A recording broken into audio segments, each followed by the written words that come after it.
اگر نیت این گونه باشد، این مقصد آشکار دادن دم اجر ثواب است. این نموده خوب است، هیچ مقصد کار گناه نیست بلکه ثواب است. فقط نیتش برادر عزیز این باشه که دیگرهای دارنده ها را به صدقه مقصد همت کنند، میل کنند. لیکن اگر ریا باشه، باز میگم برادر عزیز، هر کسی بر ریا و مقصد صدقه کرد و مقصد در راه خدا و مقصد پول دادو، لیکن ما این مقصد که مرا بگم فلانی که پول داد، فلانی که صدقه کرد، فلانی خیلی دستگیری کرد، اگر نیت این باشه که ما نیت نمیفهمیم، نیت فقط دانستنش کار خدای، ما در عملش مقصد چیه که دیدیم این یکی ها میگیم خدا خیرش بده، لیکن نیتش اگر خب ریا باشه و در چشم مردم نشان دادن باشه، این در هیچ اجر ثواب نمیگیره.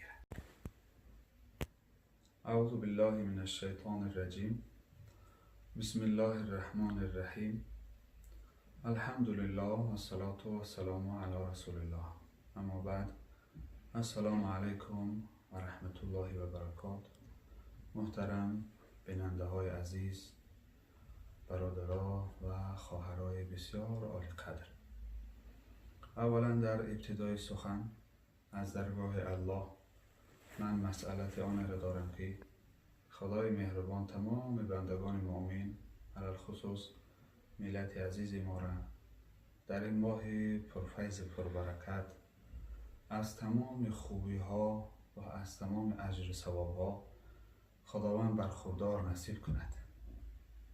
پروردگار مهربان روزه و طاعت و بندگی هایی که از جانب شما بندگان خوب خدا الحال که صورت گرفته ساده است در این ماه پرفیض، پروردگار به درگاهش به ریا قبول گرداند و خدای مهربان در دیار ما و شما و در تمام روی زمین فیض و برکت را نصیب و روزی گرداند و آفت و بلاها را، علل خصوص بیماری ها را خدای مهربان از روی زمین و فضل و کرمش دور گرداند. دوستان عزیز، چند سوال ها آمده است. همین سوال ها را خواستیم از هر منطقه پرسان کردم برادرها طریق اینترنتی. من خواستم جوابای همونا را بگردانم تا که مردم بدانند که در اسلام مقصد هر چیز مشکلات پیش روشان می آید، سوال و حل او را، راه حل او را مردم باید دانسته باشند. انشاءالله سوال هایی که به ما دادن الحال یک تا جواباش به قدری دانش خود از دیدگاه مذهب امام اعظم رحمت الله علیه به گوش شما میرسانیم. سوال اول آمده است که نماز تراویح را 2 رکعتی خوانیم بهتر است یا 4 رکعتی؟ دوستان عزیز، نماز تراویح 2 رکعت هم خواندن درست است، 4 رکعت هم 4 تایی هم بخوانیم درست است، 2 رکعتی هم که بخوانیم درسته. هیچ کدامش مقصد کمبود نیست، هر دو صورتشم درسته. الله قبول کنه که ما اگر 2 رکعتی را بخوانیم، جایی هست 2 رکعتی میخوانن، مردمی هست 4 رکعتی میخوانن، درسته. هر کدامش مقصد یگان کمبود نداره. با طریق گفته علما و با گفته خاص حضرت امام اعظم نماز تراویح 4 تام خوانده شود، 2 تام خوانده شود، مشکل نداره. سوال کردیم برادرها که اگر تومار در دست گردانیم درست هست یا نه؟ سوال درباره تومار.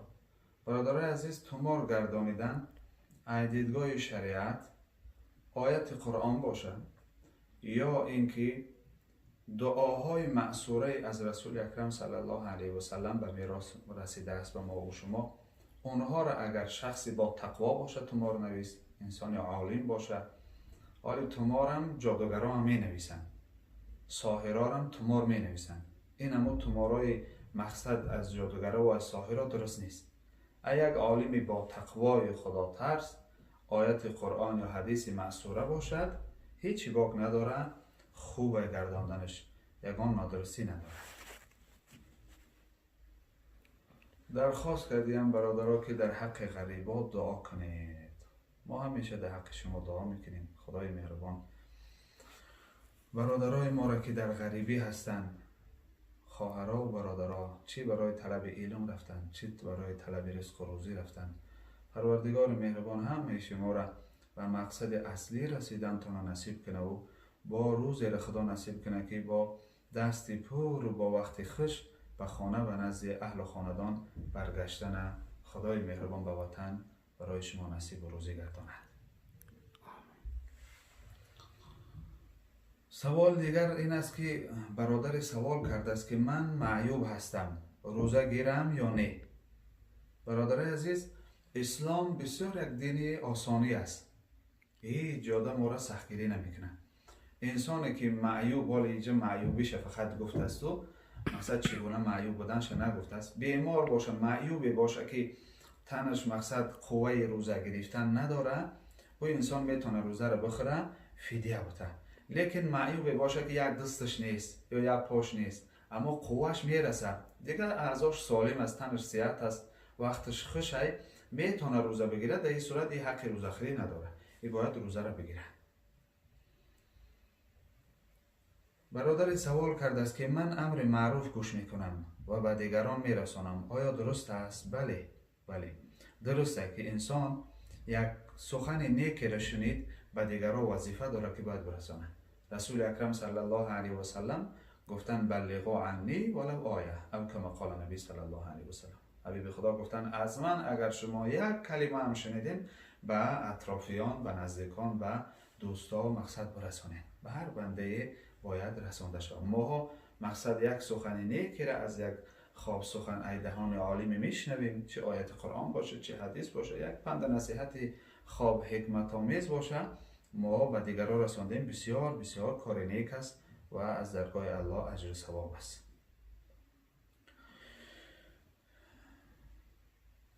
سوال کردیم برادرها که من سنت پیشین را به اذان میخوانم، فرض را هم همچنان، آیا درست است؟ برادر عزیز، اذان اگر سنت ما اذان ناداده خواندیم، سنتمون درسته. مثلا مسجد رفتیم، سنت خواندیم که بعد اذان دادن، ما ای سر گشته سنت نمیخوانیم، همین سنتمون درست است. اما اگر رفته و فرض به اذان بخوانیم در جاهایی که مقصد مسجد در نزدیکی نباشه، اگر در نزدیکیمون مسجد اذان داده میشود، ما فرض هم به اذان خواندیم، درسته. لیکن مسجد نیست، در یک جایی مقصد دوردست است، این صورت در باید اذان گفته شود. برای فرض اذان باید بگیم، اگر نگفتیم گناهگار میشیم، ترک سنت میشود. باز برادر درخواست کرده که در حق غریبان دعا کنه تا که شفا یابند. پروردگار مهربان غریبای ما را، بیماری هاشان و هر بیماری که در روی زمین از درد رنج میکشد، خدا به فضل کرمش شفای کامل و صحت عاجل و برای شما همه غریبا خداوند عمر دراز و تن صحت الله نصیب روزی گرداند. برادر درباره فطر روزه پرسیده است. امسال فطر روزه چند قدر هست؟ فطر روزه برادرای عزیز مفتیات معین کرده است، مفتیات دیار ما و شما معین کرده است. 5 سامان سر آدم 5 سامان معین کرده است. 2 کیلو گندم حساب کردگی هستند، 5 سامان مقرر کرده. اما فطر روزه اصلا برای هر انسان هر نموده. فطر روزه در کتابا میاد، در فقه که ای گندم داده می شود، ای مویز داده می شود، ای تلخان داده می شود، مقصد ای خرما داده می شود. اینها برای هر نفره. مقصد گندم ارزان تره که آدمای فقیر ای چیز ارزان بودن. این 5 سامان برای آدمای فقیره. اما انسانایی که دارا هستند، ثروتمند هستند، این 5 سامان برای وان نیست. صدقه فطر اصلا برای چی داده می شود؟ پیامبر صلی الله علیه و سلم گفتن شما در روزه یگان کمبوده که میکنین، صدقه فطر همون کمبود شما را الله میپوشاند. طبیعی هست که انسان دارا را کمبودش نسبت انسان فقیر زیاد است، خطاهاش زیاد است. برای همون انسان دارا مقصد ای 5 سامان نه، بلکه از همون نرخ مویز حساب کنه، ای نرخ خرما حساب کنه و فقرا برا را بوده تا که پروردگار مقصد خطاهایی را که در دوام روزه کرده است الله خطاهاش در بگذره. به خاطر صدقه فطر به همین معنا است. اما انسان های فقیر همه 5 سومان بتن می شوند.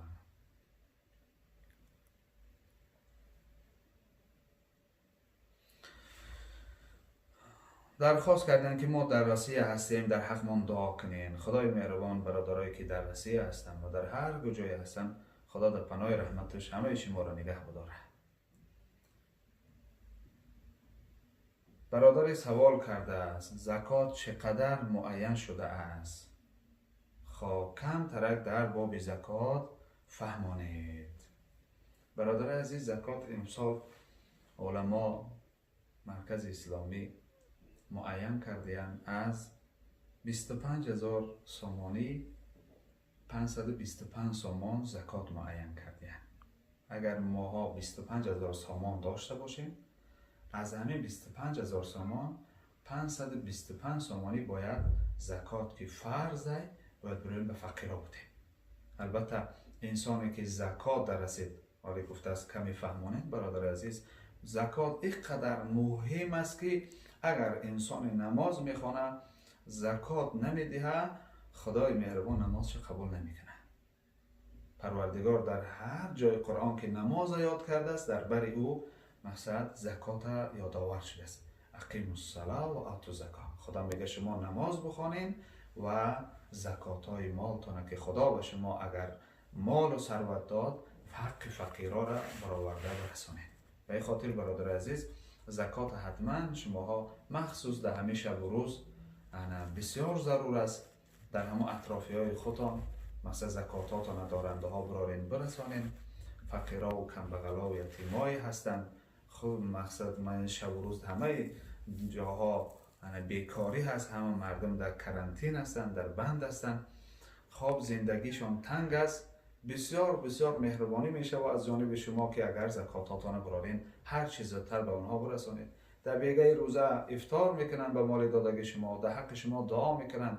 پیغمبر صلی الله علیه و سلم گفتن انما ستنصرون و ترزقون بضعفائکم او کما قال نبی صلی الله علیه و سلم.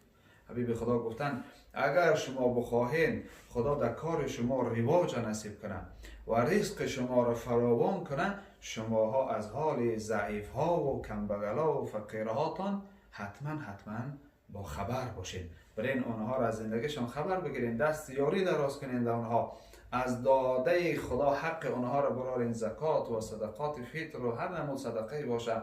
افطارایی که هر سال میکردین در خانه هاتون که امسال امکان نیست، همون افطارا را حساب کنین برین خانه هاشون در یک خوراک بودین. انشاءالله که خدا هم در کارهای شما رواج و برکت نصیب میکنه، هم رزق شما را فراوان میکنه. به این خاطر برادر عزیز حتما هر چیز زودتر زکاتاتون برارین به مردم برسن. اگر زکات برادر عزیز مقصد مردمی که در این دیار است به سامانه حساب میکنن، مردمی که بیرون این دیار گوش میکنن، مردم تاجیکای ما مقصد در خارج هم هستن، در دولت های دیگر ثروتمنداش مقصد به دلار حساب کنن، به دلار حساب کنن. $1000 $25 همین هم اگر تقسیم کنیم همین حسابات مفتیات هم خیلی میشه. $1000 $25 برارن بتن میشه. حسابی مثلا ساده و آسان تر است. مفتیات هم این حسابات دارن. همین حساباتی که مفتیات کرده است مقصد 25,525 سامان معین کرده است. کسانی که در دیار نیستن سامانی ندارن دلار عدد دستشون، اونا را میتونن که $1000 $25 مقصد حساب کنن برارن زکات بتن میشوند. یا که همین مقصد همین کورس دلار به سامانی امروزه را به کورس دلار بگردانن. در دستشان دلار که هست چند همین 25,000 سامانی چند دلار می شود، مقصد به دلارشان حساب کنن، به حساب دلارشان برارن زکات بودن می شود. برادر عزیز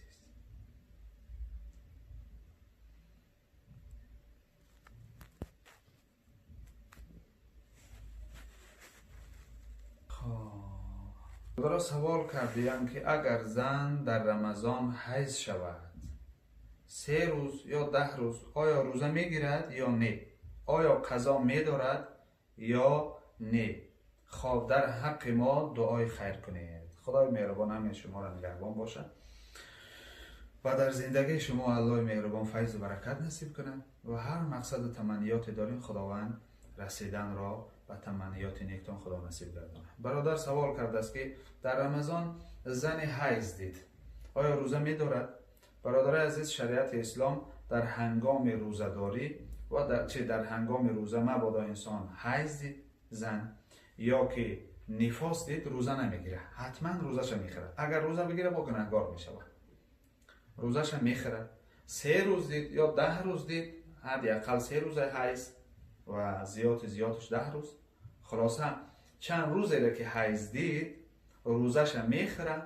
بعد مقصد روزه را قضا میداره. البته قضاش میداره، نماز قضا نمیداره، روزه را قضا میداره، برای که نماز مقصد بسیار تعدادش زیاد است و در این حالت ها، در حالت نماز خواندن مقصد حیض در حالتی که با نماز رو پروشیدن در حالت زیاد میشه و همین خاطر شریعت نماز میگه قضا نمیداره. روزه در که گاهن میشه که انسان در رمضان مقصد حیض ببینه، روزه در 1 سال 1 مرتب است، گاهن میشه که رو پرو به این حالت در روزه بشه. همین خاطر علما گفتن شریعت اسلام که روزه را قضا میداره، روزه را حتما قضا میداره.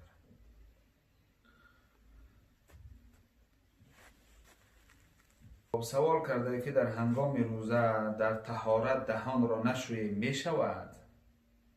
مقصد یکی از سنت های طهارت دهان را آب گرفتن است. آیا ما در روزه طهارت کردن در دهان نشویی می شود؟ نه، ترک سنت های برادر عزیز. فقط علما میگن ما غرغره زیاد نمیکنیم، احتیاط میکنیم، همه دهان آب میگیریم و مقصد سگ آگردان میکنیم میپرتاییم، اما غرغره زیاد نمیکنیم. فقط ای غرغره زیاد احتیاط میکنیم، اما دهن میشویم. نشوشتیم اگر ترک سنت میشه و طهارت درست میشه، اما با ترک سنت ترک سنت هم انسان گناهکار میکنه. سجده سهو و صلات تسبیح را فهمانید. سجده سهو برادرای عزیز، در نماز ما یگان خطایی کردیم، فرض را از جا ناجا کردیم یا ترک واجب کردیم، ما در گردن ما سجده سهو می شود که سجده سهو ما برای نقصان کمبودمان حتما میکنیم. سجده سهو اگر ما فراموشانه فراموش کردیم و نکردیم هیچی، لیکن قصدن میدانیم که خطا کردیم سجده سهو نکردیم، نمازمان ایسر باید خوانده شود. در اخیر نماز مقصد اگر رفته و در نماز قنوت مثال یا که در نماز فرض و واجب و سنت هر چی که باشد، در 2 رکعت در 4 رکعت 2 رکعت مابین التحیات خواندن واجبه. ما همین را نخواندیم و 3 رکعت خستیم که بعد به یاد مونده. همینجا شرط نیست که ما مقصد پس بگردیم، نماز ادامه میتیم، در اخیر نماز التحیات خواندیم سلام میتیم یک طرف و 2 سجده میکنیم، باز میخیزیم التحیات شروع میکنیم تا اخیر میریم، بعد سلام میتیم، این نماز میبریم. اینا میگن سجده سهو. و صلات تسبیح را انشاءالله یک موضوع وسیع است. من خاص یک موضوع برای نماز تسبیح انشاءالله خدا فرصت نصیب کنه برای شما پر میفهمانم انشاءالله جواب میگردم. طریق چگونه نماز خواندن و کدام حدیث ثابت است، این انشاءالله برای شما میگیم. برادر سوال کرده است آیا بعد نماز عصر نفل خواندن درست است یا نه و قضایی خواب چند ساله را خواندن جایز است؟ 2 سوال کرده است. سوال اول همین که بعد نماز عصر نفل خواندن جایز است یا نه؟ نه برادر عزیز، مکروه است. مکروه است. به حدیث هم ثابت است، حدیث بخاری که پیغمبر صلی الله علیه و سلم من کردن بعد عصر خواندن نماز تا غروب و بعد از صبح تا برآمدن آفتاب مگر هم 2 رکعت سنت خوانده می شود. در این ساعت ها، در این لحظه ها نفل خوانی را حضرت امام اعظم هم نماز نفل در کتاباش آوردن که در این لحظه ها اگر کسی نماز نفل بخوانه مکروه است. اما درباره قضایی، یک نفر چند سال قضا دارد، آیا بخواند یا نه؟ البته قضایی را داشته میشه برادر عزیز. ما چند ساله قضایی داریم، قضایی را حتما ما میخوانیم. اجماع همه مذاهب است که قضایی خوانده شود، اجماع علما است. وقتی اجماع شد حتما او خوانده میشود. سوال کردن که کی میتواند امام شود؟ در خانه میگویند خب امامی کار هر کس نیست. چنین سوال کرده است که میگویند امامی کار هر کس نیست، انسان میتونه در خانه امامتی کنه. بله البته برادر عزیز، امامی یک کاری بسیار مقصد ضرور است. انسانی که امام میشود برای علم ها در کار است که علمی مقصد فرایض بدانه، فرض و واجب و سنت نماز بدانه، بعد امام شود. بعد میتونه که در یک مسجد امام باشه و نماز مردم بخونه، یا که در یک جای ما جمع هستیم و یک عالم هست، یک عوام حق پیش درآمدن نداره. لیکن در جای هستیم در خانه با زن و فرزند، یا که در یک جای هستیم که هممون مقصد از علم و قدر به خبر نیستیم، هممون فهمیشمون یک است، مقصد کم میفهمیم، همین نماز میفهمیم خلاص. در این صورت حق داره که یک نفر پیش بدره امامتی کنه. اینطوری که بالکل امامتی حق نداره، فقط انسان کم علم در پیش انسان عالم حق امامتی نداره.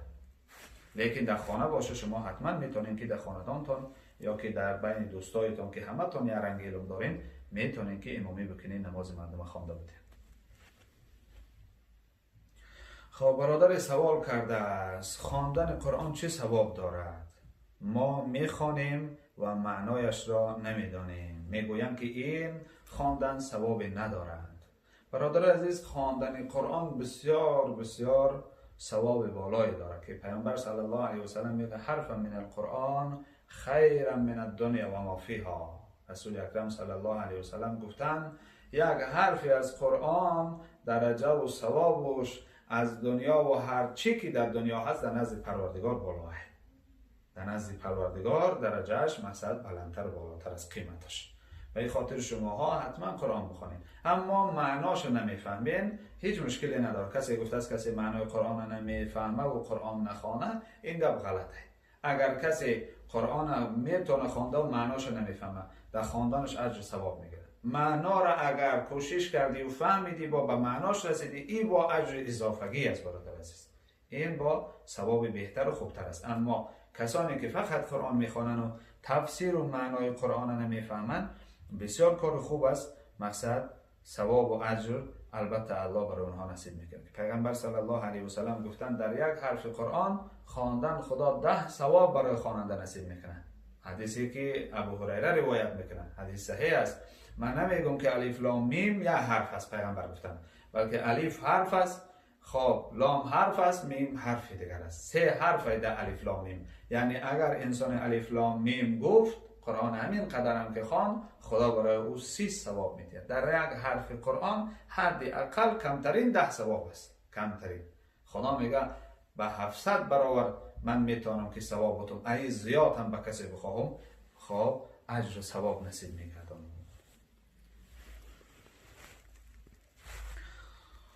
برادر سوال کرده که شعر دل به دست آورد که حج اکبر است، معلومات میدادین درباره‌اش. این نظم بسیار یک شعر خوب است برای خواب دلجویی کردن از برادرها، از خلق. انا دل به دست آورد که حج اکبر است، از هزاران کعبه یک دل بهتر است. دل گذرگاه جلیل اکبر است، کعبه بنیاد خلیل آزر است. عزیزان خدا، درباره مقصد نرنجاندن دلها، صاحب مجدد الفسانی خدا رحمت کنه بزرگوار در کتابش آورده است که بعد از کفر و از بینترین گناه همین است که دل یک انسان ما مقصد بشکنیم، دل یک انسان برنجانیم. بعد از کفر حتی گناه رنجانیدن دل یک انسان از خانه کعبه هم مقصد ویران کردنش، گناه یک انسان گناهش وزمین‌تر است که دل یک انسان برنجانه. رسول اکرم صلی الله علیه و سلم در روایت میگه که آمدن خانه خدا را زیارت کردن، طواف کردن، حج کردن، رو به خانه خدا ایستادن، گفتن ای حرم خدا، ای خانه خدا، خدا چی شرف تو را بالا کرده است، چی تو را پاک خدا خلق کرده است، تمام بنده های خدا تو را طواف میکنن، لیکن بدان که در نزد پروردگار پسترین مؤمن در نزد الله درجهش از تو بالاتر است. همین خاطر برادر عزیز، معنای نصیحت بزرگا که دل به دست آور که حج اکبر است، معناش همین است که دل انسان را نرنجان، دل انسان را نرنجان، هیچ کس نرنجان، چه پدر باشه، چه مادر باشه، چه یک انسانی باشه، علما میگن مجدد الفسانی معین میکنه، میگه شرط نیست مسلمان دل انسان گفته است، چه کافر باشه چه مسلمان، ما حق نداریم که هیچ بنده خدا رو برنجانیم. رنجانیدن یک بنده خدا بسیار گناه وزبین است. دل یک انسان خفه کردن بسیار یک گناه بسیار وزبین است. برادر عزیز، این شعر برای همین مقصد موضوع ما و شما رو تاکید میکنه.